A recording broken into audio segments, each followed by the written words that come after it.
Qocalıq Allahın insana verdiği en büyük merhametidir.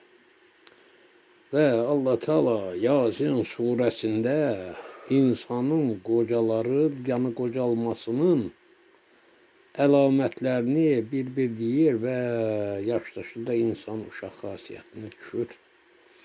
Odur ki, qocalarınızı sevin. Sevin. Onların hər bir kaprizlərinə səbr edin. Çünki onların hər bir yüngüllükləri də Allah tərəfindəndir. Çünki Allah Quranda belə buyurur.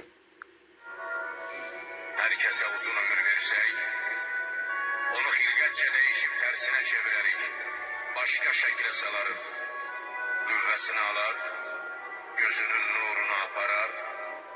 Hafızasını zayıflatıp bildiklerini unutturar. Özünü de uşak kimi ederiz. Odur ki, qocalara qarşı hər kəs səbr etsin.